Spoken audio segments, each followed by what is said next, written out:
Мои чувства. Фильм ужасов. За год превратить ребенка в маленькое животное, которое боится всего. Не бойся, Ева. Давай. Уколы делает. Приемная мама Евы умирает, и ребенок попадает не в обычный детский дом, а в специализированный дом инвалидов. Ты ее бросила. Ой, бедный ребенок, господи помилуй. Так, Ева, Этих детей они берут ради денег. Да. Этих это мы детей они слышали. берут ради хайпа. Мусор. Мусор общества. Мы же туда к вам не заходим. Если бы мы на территорию, мы же снимаем здесь, мы рассказываем, где она жила. За этот год она деградировала. Что там могло такое происходить? Мне кажется, она бы могла многого получить вот в том, если бы она не попала туда. В ту жизнь. Но у любого ребенка есть право на жизнь. Девочка, улыбнись.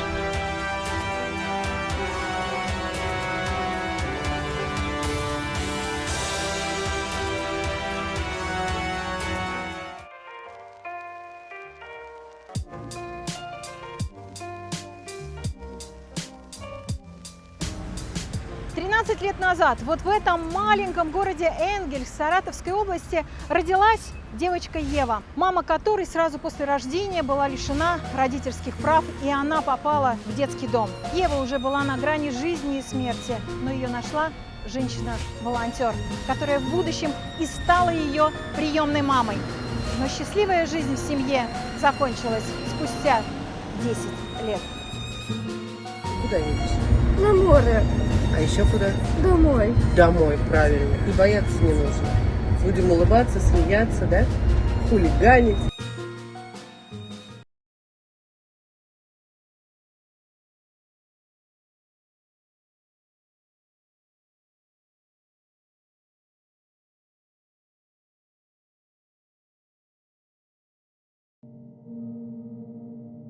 Ну, мы пришли к тому месту, где жила Клавдия и Ева, да? Вот Да. в этом небольшом Да, деревянном доме. Свой дом и своя семья, у них там был сад, у них был огород. Ну, скромно, конечно, жили, да. Ну, я ничего не могу сказать. Ну, зато было уютненько. Там, во-первых, была атмосфера уютная. Во-первых, вот эта любовь, которая была и со стороны Евы, и со стороны Клавдии, она чувствовалась в атмосфере была, потому что... А вы Клавдию помните? Конечно, помню. Каждый Помните? день вспоминаем. Да вы каждый что? день, каждый Да. день.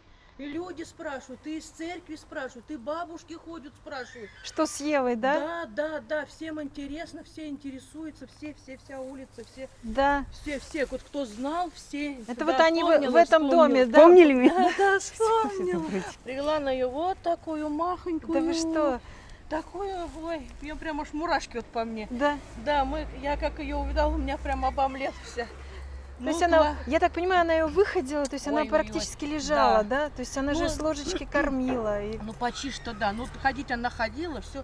Но она не могла ни в туалет сходить сама тоже. Ну да, и покушать она толком тоже сама не могла. Она ее, считай, она ее подняла, да. Все, она ее прям вот с таких вот, наверное, годика 2 на Еве было. Почти 3. Мгм. Да, А да. как она ее называла? Она ее называла в последнее время вот мамой. Клава даже вот в больницу ложится, у нее паника. Куда у меня Ева, где моя Ева? Мгм. Ева, и не Ева. только была одна Ева на голове, это уме, это все. Только Ева у нее только То есть была. она жила этим ребенком. Она жила и дышала только этим ребенком. Наталья Валентиновна, вы знакомы с Клавдией больше 50 лет. Вот расскажите, что она была за человек? Ну, она была хорошим человеком, она была мягким человеком, она была умным человеком, это коммуникабельная очень. Как вы думаете, почему она решила пойти по пути приемного родительства? То есть почему она решила взять маленькую Еву к себе в семью? Вы знаете, это, скорее всего, было опять вот одно из ее спонтанных решений. Когда она ее увидела, вот у нее вот многие решения, которые она принимала в жизни, важные решения. Да. Вот они были вот такие. Раз, все, она решила. И все. И вот так же было, по-моему, и с Евой. Она когда попала в этот детский дом, вот она на нее сразу запала. А как она туда попала? Ну, честно сказать, вот подробностей я не знаю. Я знаю, что волонтером она туда попала. Она работала да. волонтером уже после 50 лет, получается, да? Не то, что после 50, она уже была пенсионеркой. А, То есть, уже значит, уже после пенсионерка. 55 тогда получается. Даже после 55. Да, после 55, потому что она была пенсионеркой. Так. То есть она была свободна. Мамы уже не было к этому времени. Понятно. Вот, и там она увидела эту Еву. Вот, и она сразу пропала. Наталья, ну вот как? Ребенок был достаточно в тяжелом состоянии, я так понимаю, она практически Очень, не да. ходила, не ела. По ее физическому состоянию было, это был не 3-летний, она ходила с трудом. У нее была вообще дистрофия. Физически ее вот полностью подняла. Вот что она только не делала. Вот только где-то что-то услышит, она все для Евы. Всё. Там у них соседи были, которые, вот она из-за денег, а там же вот те 8 тысяч, которые ей давали, это только на лекарства уходили, даже больше. Какой там это? Ну, там просто была любовь с первого взгляда. Оля, а как вы познакомились? Я так понимаю, что у вас тоже ребенок Да, у меня особенный. младший ребенок, да, с особенностями в развитии. Вот, мы познакомились в центре «Семья», когда мы водили на индивидуальные занятия туда, а потом наш психолог предложила, чтобы наших детей совместить, и они бы вместе уже на занятии были.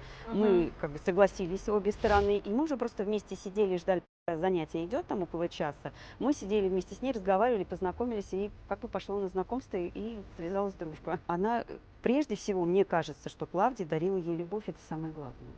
Потому что любовью мы можем сделать все, мы горы свернем любовью. Поэтому это основа всех основ, вот я считаю, это любовь. Она воспитывала ее любовью, заботой, все, что она могла дать.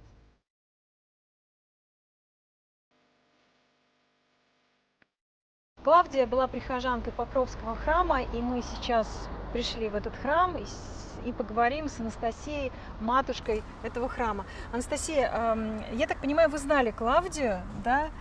Были знакомы и знали, что она воспитывает приемную дочку Еву. Да, да. Да? Сколько лет вы с ней знакомы и сколько лет вы знаете Евочку? Ну, в 2013 году вот, батюшку моего назначили настоятелем, Так. и в этом же году мы познакомились с Клавдией, с Евочкой. Она была тогда еще совсем малышка, крошечка. Они регулярно ходили на воскресные литургии, причащались.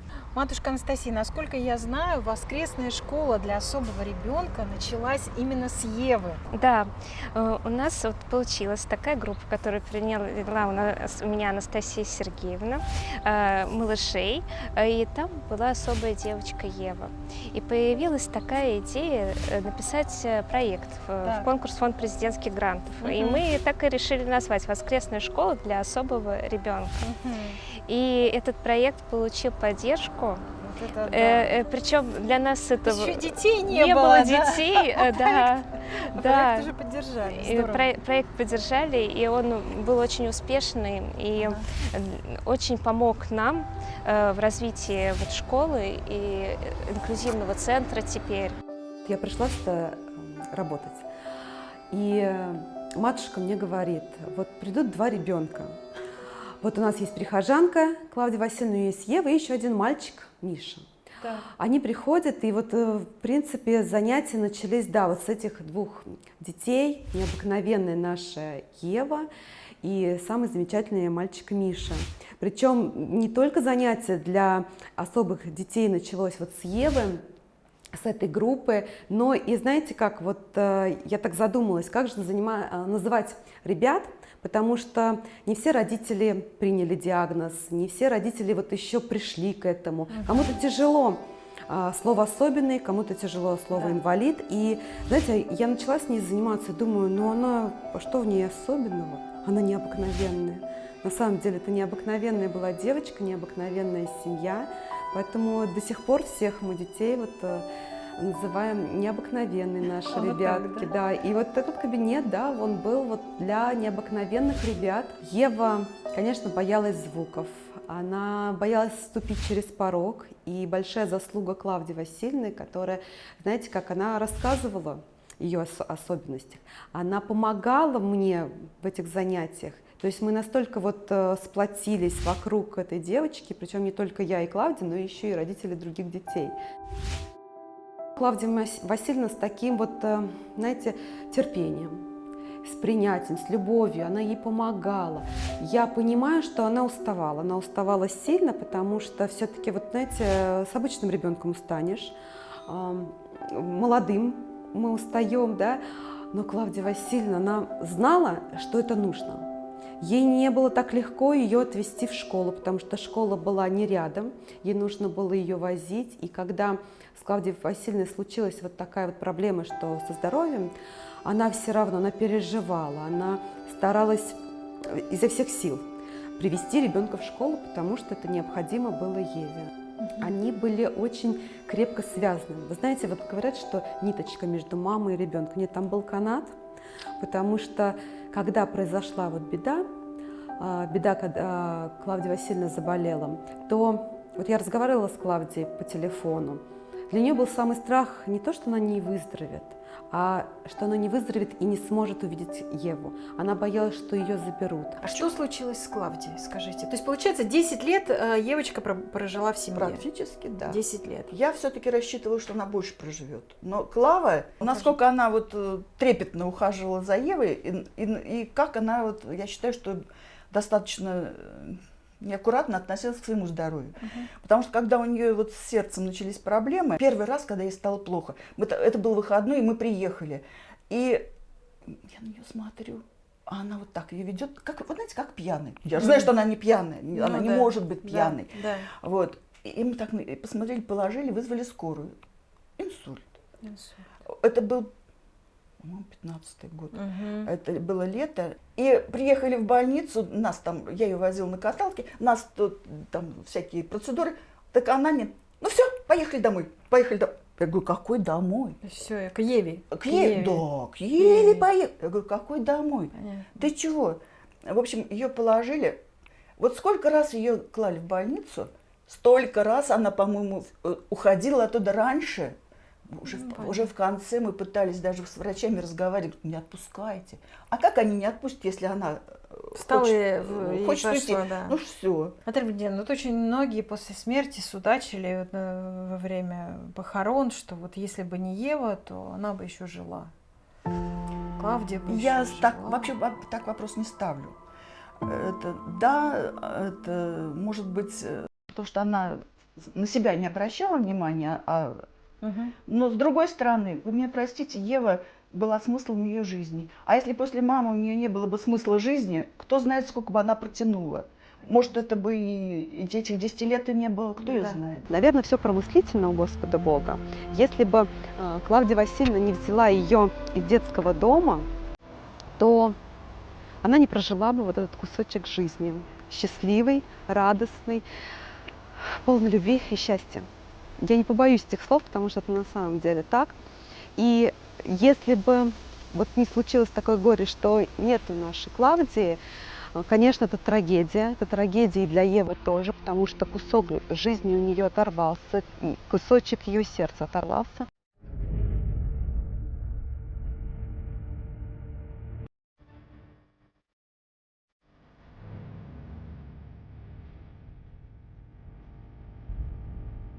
После того, как Клавдия умерла, весь приход, все близкие стали думать о том, как помочь маленькой Еве. Родственники Клавдии брать в семью ее были не готовы. И тогда все вместе стали искать приемную семью Еве. И вышли каким-то образом на меня. Я рассказала о ней в социальных сетях. Было сделано сотни тысяч репостов. Но тогда приемную семью мы Еве найти не смогли. Приемная мама Евы умирает, и ребенок попадает не в обычный детский дом, а в специализированный дом инвалидов. И там за год она меняется до неузнаваемости. Ее кадры вы можете видеть прямо сейчас. Сразу видно, что ребенок находится под тяжелыми препаратами.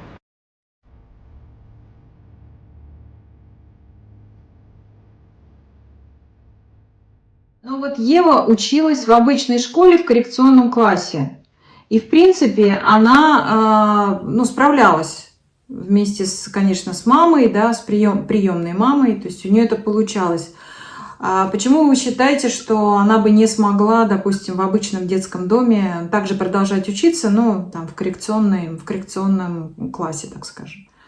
Есть такой ПМПК, Да. психолога, Да.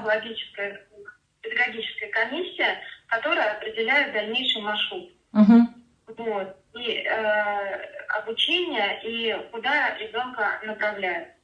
То есть и вот на ПМПК было определено, что она идет в Орловский дом-интернат. Орловский самый тяжелый. Мгм. И все-таки Ева попала, получается, в самый тяжелый, в самое, ну, вот как вы сами говорите, что самые тяжелые дети, и она попала туда. Но она же ведь не самая тяжелая. Но она почему-то туда попала. Ну вот, да, туда, потому что другой, там еще интернаты есть. Есть в Дергачах, это достаточно далеко. А это, ну, как бы рядом с домом. Ну, очень долго надеялись, что все-таки Еву кто-то заберет. Очень долго надеялись. Вот реально рассказывали они, я тоже у себя на страничке показывала и рассказывала о ней, но не хватило, наверное, ресурса именно вот, по возможности, потому что пытались ее пристроить. Есть ли информация о том, сколько детей вот из Орловского дома-интерната детского вот этого было устроено детей в семью? Да, в прошлом году 1 человек, в этом году тоже 1 человек. Угу. То есть в этом году, получается, Ева, да? Да, и в этом году Ева. Какая перспектива ждет вот этих детей, которые закончат, ну, выйдут, неправильно закончат, выйдут из дома инвалидов, и дальше что? Ну, когда им исполняется 18 лет, Да. то их переводят во взрослый дом-интернат для людей вот именно такого статуса, страдающих. Если он дееспособен, то как бы если дееспособен, то возможно там у него бывают родственники, которые ему забирают, но это редко. А вот если он совсем не дееспособен, то ну, это практически 100% они уходят во взрослые неврологические интернаты. А было ли для вас потрясением то, что ребенка отправили не в обычный детский Да. дом, а в дом инвалидов? Вообще, как вы к этому Да, отнеслись? я и как бы... что-то ли делали вы со своей стороны? Я со своей стороны, Татьяне Николаевне Загородней, я пыталась обратиться, чтобы как бы Еве подобрали более лучшее место, где она могла бы жить и развиваться, чтобы и я именно делала упор на то, что ребенка нужно развивать, что ей нужно учиться. Вот, ну не получилось. Справа от меня находится Орловский специальный реабилитационный дом-интернат для детей. Именно в этом доме-интернате целый год прожила Ева. Сюда помещают детей с тяжелыми психическими заболеваниями. Почему именно сюда направили Еву, пока никому не известно. Я думаю, что она бы здесь прожила еще не 1 год. Никто бы о ней не вспомнил, если бы не одна счастливая случайность. Мы же туда к вам не заходим, если бы мы на территорию, мы же снимаем здесь, мы рассказываем, где она жила. Все, больше никакой информации нет. Мы говорим, что здесь ребенок прожил год. Все. То есть мы не заходим к вам, мы никого не показываем. Я стою на дороге. Собственно, вот и вся история. Вообще, когда вы увидели фотографии Евы спустя год, какая у вас была реакция? Вы знаете, эту фотографию мне прислали, и это был шок. Первое, что. Потом, знаете, даже не от ее внешнего вида. Волосы они отрастут. Я увидела вот этот потухший взгляд, который раньше у Евы я никогда не видела. Какие бы трудности не встречались в моей жизненном пути, я не увидела. Ни разу вот этого вот такого вот света не было. То есть всегда, когда она приходила к нам на занятия, или мы ее в храме видели, слава день, она была какой-то живой, она хотела все познавать. Ей хотелось что-то нового, она всегда шла на контакт, и тут вот этот взгляд. Вот для меня это было, конечно, сразу комок в горлу, потому что я не узнала ту девочку, которая столько лет была рядом с нами. А что могло за год произойти? Как вы, как психолог, как вы считаете? Знаете, ее нельзя было подать к ребенку. Вот нельзя. Я понимаю, что кому-то нужно было вот так. Нету возможности по-другому. Для Евы любовь и тепло это было на первом месте. Мне кажется, если бы был человек, который отдавал себя так, как Клавдия, вот она бы подросла еще больше. Она бы даже не то, что она на одном уровне осталась, она упала в своем развитии. И мне кажется, это большая беда. беда ж так произошла. А вы считаете, это нормально, что она попала в дом инвалидов, Анастасия? Нет, нет, потому что, ну, это для меня была такая неприятная новость, потому что... Этот ребенок это... вообще мог бы развиваться в обычном, например, детском доме Вот. с обычными детьми? Ну, Я как бы- думаю, что если был к ней подход, если бы учли какие-то ее особенности, то, конечно, ну, я не находилась там внутри, но я думаю, что так, когда я ее последний раз видела, вот последние наши общения, что с Клавдией, что с Евой, но она настолько делала шаги вперед, настолько она была развита вот, в сравнении с предыдущими днями, когда я ее видела. То есть каждый раз какой-то навык, каждый раз какая-то вот лучик в ее вот это вот в познании, понимаете, вот в интересе к жизни. И мне кажется, она бы могла многого получить вот в том, если бы она не попала туда, вот в ту жизнь. Потрясение было, но насчет решения я не могла тут ничего сделать, потому что я сама не смогла найти семью. Это был такой логичный шаг вот в нашей системе, что ну, по-другому как, либо семья, либо дом инвалидов. Я просто других путей не знала. На мой взгляд, для Евы это была просто вот не то что остановка, а деградация, шаг назад, потому что Еве, вот у нее очень хорошо пошло развитие. Вот то, что смогла дать Клавдия, она вот пошла в развитие, нельзя было это останавливать, потому что ребенок, он же развивается, если не давать развиваться, он просто деградирует. Все, И за этот год она деградировала. Ну, то, что увидела я, то да. Я была в шоке. Оль, вы же видели эту Я в фотографию? шоке была. Вот эти глаза, вот это вот... Это не только глаза, а все выражение лица. Я когда это увидела, меня просто вот начало вот колбасить, трясти, я не знаю, просто нервный это шок. другой был Я ребенок, ходила это не- неделю под впечатлением. Но это не Ева Это была не Ева, потому что я смотрю, нет, это не Ева, ну вот нет. Думаю, как ребенок за год мог вообще вот до такой степени измениться и, ну, на мой взгляд, совершенно не в положительную сторону, на мой взгляд, в отрицательную сторону. А что там могло такое происходить? Нет, Ну, получается, что... я вот не была там, потому что когда мы узнали, что можно ли посещать, нам сказали категорически вообще нельзя посещать, ничего передавать, чтобы ребенка не травмировать. Вот. Ну, я там не была, я не знаю, что там, конечно, происходит, но я думаю, что если ребенок до такой степени изменился в худшую сторону, я думаю, что не было там никакой реабилитации. И, на мой взгляд, не видно, что с ребенком занимались. Что случилось дальше и как сложилась судьба Евы, я расскажу уже вместе с ее настоящей приемной семьей. Ну а мы с вами сейчас переносимся в Крым.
Чьи дети? Так они их Я так- называют овощи. Вот то самое ПНИ.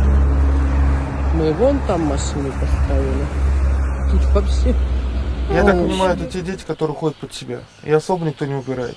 И, соответственно, вот эта вся вонь распространяется на все здание. Понятно. И На у здание, меня, на одежду, на всё. честно, у меня сложилось впечатление, там, что все там настолько пропитано ложью, лицемерием, что вот эти вот рассказы, да мы для детей, да мы Да-да-да. там за детей. Ну, за год превратить ребенка в маленькое животное, которое боится всего. Здесь проходит свидание. Вчера был разговор о том, что мы с ребенком погуляем. Сейчас уже будем разговаривать с врачом.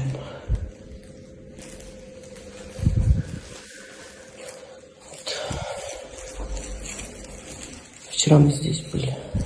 Опять орут сильно. Они всегда бегут сразу. Вот меня тоже напрягает, что они орут. Все орут, да? Да, Хочется тишины. тишины хочется. Ну вот вы увидели Еву, вот этого маленького грязного ребенка, и что? У меня была одна цель. Я знала, что я ее заберу, я сразу сказала, я ее Неважно, в каком забираю. состоянии она была. Даже если бы Собрать они и мне ее всё. лежачую дали, я бы все равно оттуда уехала бы с ней. Я же им изначально сказала даже в интернате, я ее заберу, познакомьтесь. Я говорю, мне можете даже не знакомить, я ее заберу. Была бы моя возможность, я, наверное, оттуда всех бы забрала. Чем ты больше всего любишь заниматься, Ев? Что ты любишь делать? Расскажи. Животными любишь? Любишь играть с животными? Да, в эти. Так, ну давай, доставай. Не на. Доставай, не бойся, давай. Расскажи мне, что там за животные. Не бойся, Ева. Давай. Уколы делают. Кто делает уколы тебе? Ева, ну мы же дома, мы же с тобой. Никто уколы делать не будет. Мы с тобой животные. У тебя такой большой пакет, и там животные. И ты всех этих животных знаешь. Это кто? Что это? Что это? Не знаю, что это. Какая штучка? Ошейник какой-то, да? Поет еще. А, он еще поет. Но он уже не поет, да? Почему не поет? Что-то известно о кровной маме, папе, что-то родителях? Ева? Да. Ну, я так поняла, что кровная мама лишена родительских прав. Она жива. Да, она жива. А что касается диагнозов, Наташ, что вообще пугали вас там? Ну, то есть пытались как-то отговорить? Да, мне дали посмотреть ее диагнозы, целый список, где Ну, написано, что интеллект у ребенка 40. Причем я засмеялась вообще просто в голос. Мгм. Ну, как может интеллект 40 упасть? Ну да. Там куча диагнозов написаны, и то, что у нее она агрессивная. Ну, вы видели, где она агрессивная. Ну да, вообще не агрессивная. Единственное, то, что она может нанести увечья только себе. Да, себе Больше ну никому. вот то, что Аутоагрессия такая, ну, да? это больше защитная реакция. Каким цветом шарик? Розовый шарик, Ева. Спокойно. Водичка, водичка, обычная водичка. Вот и все практически. Ой, бедный ребенок, господи помилуй. Так, Да. Ева, Вот это спокойно. получается сейчас вот Спокойно. она своем, потому что у нее было чуть-чуть, а сейчас я смотрю прям Не, я спокойно. зашла, у нее сразу было чуть-чуть красненько. Сейчас они Красненько. там уже Да? внутри. А. Она, видно, где-то сидела с вами. Пошло, да, у нее? Спокойно. Все? Моргали, наверное, нет. Другое нормальное ухо? Нет, то нормально, она почему-то сегодня только вот именно, Все. получается, правая. Успокоилась? Да. Такое ощущение, как будто она просто хочет вырвать уши, чтобы никого не слышать. слышать. Причем мы ей предлагали наушники, она сказала, не буду. Причем, если ее поймать, Ева успокоилась. Вот если не поймать ее взгляд, она бы их разодрала. Хотя это не страшно, это перекись водорода, там Да. неглубокая ранка, там маленькая царапина. И первое время я ее сажала вот так перед собой, она ложила руки на коленки, и мы смотрели, дышали друг на друга. Машина. Как она перенесла переезд? Да, в принципе, нормально. Великолепно. То есть вы сказали, что Ева, ты едешь домой. Да. Она обрадовалась? Я так поняла, что она подумала, что она едет к бабушке.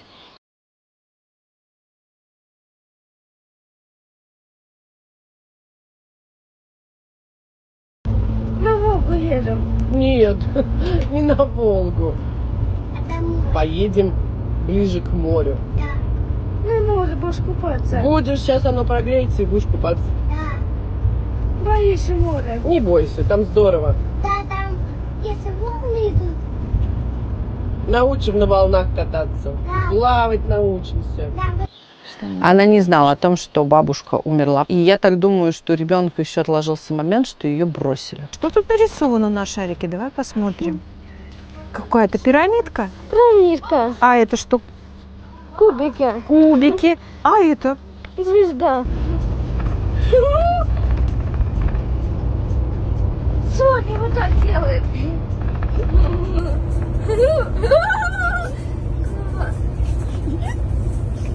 Голова болит. Нет, не будет болеть. Почему? Ой, а потому что он пляшет. Можно плясать, можно смеяться, Ева. Можно все делать. Пляши, не бойся. А когда самый хат? Был момент, когда она сказала, куда мы едем, она спросила. Я говорю, ну домой, в твой новый дом. Меня там бить будут. Я говорю, почему? Ну, с чего ты взяла, что тебя там будут бить? Угу. Будут. Я говорю, нет, Ева, никто тебя там бить не будут. Там детки будут кричать. Я говорю, ну детки громкие, да, они могут кричать, радоваться. Она, почему радоваться? Угу. Я говорю, ну в смысле, почему радоваться? Дети, говорю, радуются, потому что это дети. Да. Это праздник, это весело. Я говорю, играть, веселиться. Она, а можно веселиться? Нужно веселиться. Я говорю, вы дети, вы должны веселиться. Нельзя веселиться. То есть она зажатая, она Да, как был момент, Она боялась когда, всего. комочек когда я такой. ей сказала, что нельзя стучать по столу. Вот это нельзя. Да. У нее и появились слезы на глазах. Я говорю, а плакать можно? Она, нельзя плакать. Я говорю, ну как это нельзя плакать? Я говорю, это чувство, это эмоции. Угу. Плакать. Вот сегодня у нее были слезы. А тогда она их пыталась держать. Ну, вроде такая Да. мелочь, а слезы. Что ты еще помнишь из интерната, Ев? Что-то помнишь? Как вы там жили? Хорошо. Хорошо, там можно было баловаться? Не можно. Нельзя баловаться? Нельзя. Прыгать, веселиться, петь. Тоже нельзя. А почему? Наказывают детей. Наташ, что должно произойти в нашем государстве, да, может быть, какие-то введены законы, я не знаю что, чтобы таких детей, как Ева, забирали в семью? Что нужно для этого? Ну, в первую очередь у нас есть ШПР, да, где очень много моментов и аспектов не рассказывается, не просвещается. Не рассказывается. Не рассказывается. Мы сами были в ШПР, ну, это вот верхушки. Угу. А, Формально. да, Формально. да. Во-вторых, наше государство темное. В плане не государство, даже люди. Они темные в плане того, что они повесили на детей клеймо. Там на Еву, на Лизу. Вот есть клеймо, есть вот это вот еще с тех времен, с далеких, что все это страшно, Да. это они опасны и так далее и тому подобное. И все в это свято верят. И как толпа баранов мы идем и утверждаем, что эти дети плохие. Мы с тобой сейчас пойдем и покачаемся на качелях. Почему? Ты качалась на качелях когда-нибудь? Качалась. Ну, пойдем. Сейчас. А с кем ты качалась? С кем, кстати? Одна ходила или Да. с мамой ходила? Мамой. С мамой ходила.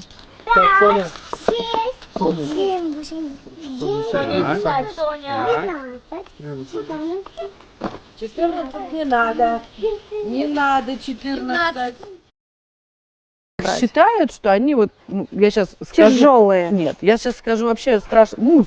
Мусор общества. Пока люди не поменяются сами, то, в принципе, ничего не изменится. Люди могут поменяться, если взрослые будут объяснять своим детям, что это нормальные дети, что с ними можно играть на площадке.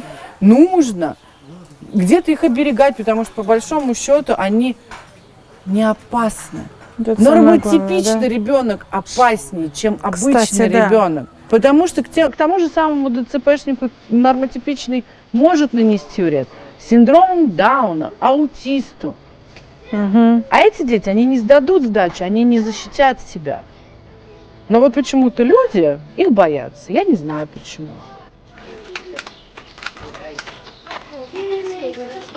Ребят, буду задавать вам сейчас провокационные вопросы.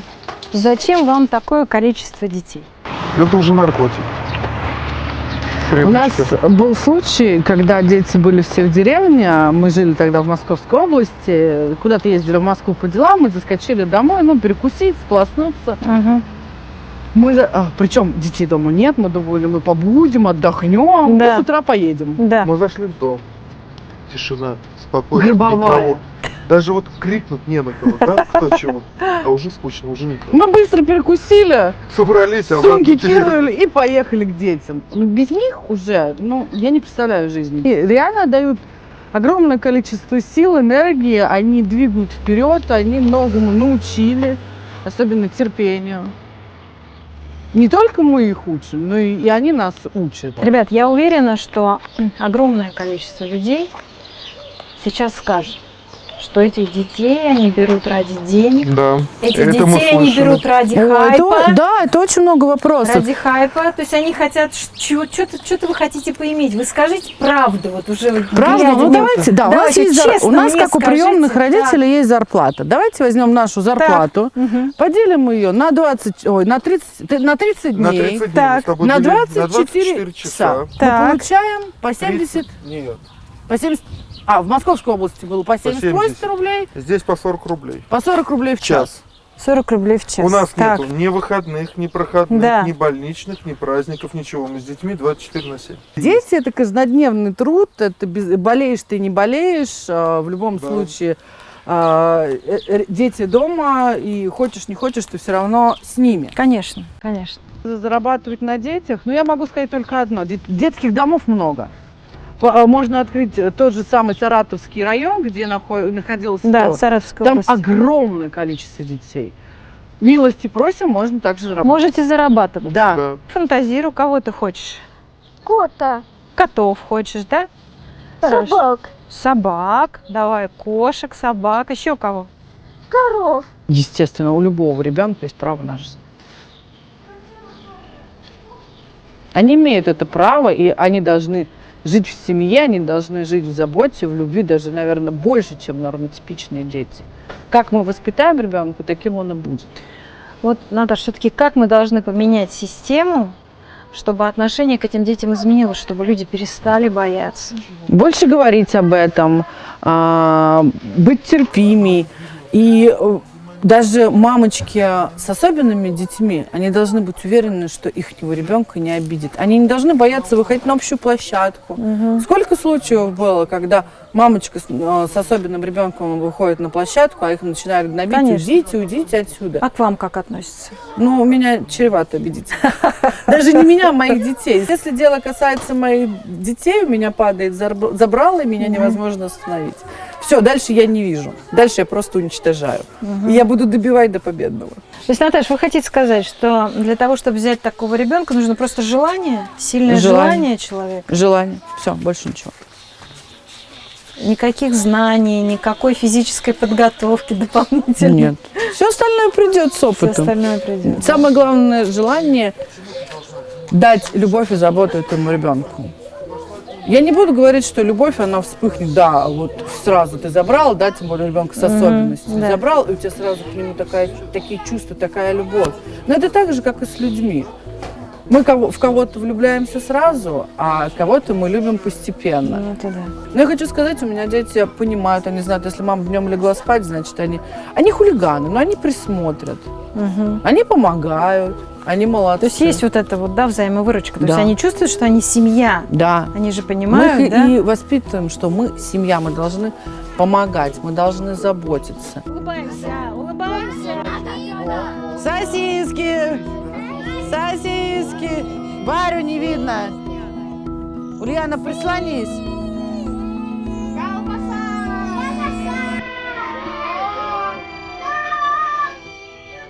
Семья – это когда все могут положиться друг на друга и быть единым целым, когда никто никого не даст в обиду.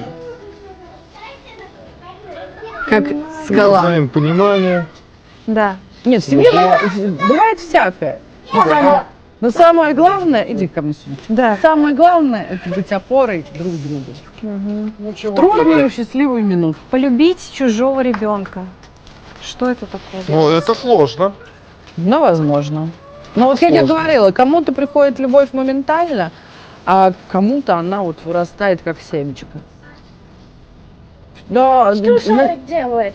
на кому-то нужен, грубо говоря, миг, Ну, это так же, как и с любым человеком. Кого-то мы видим и влюбляемся. Ну, да. А с кем-то нужно Не можем. может промежуток времени. Рассказывать о том, что я увидела и полюбила, нет, я не буду. Сейчас у нас к Еве идет забота. Забота, мы учим ее. Со временем появится и любовь. Но они наши дети.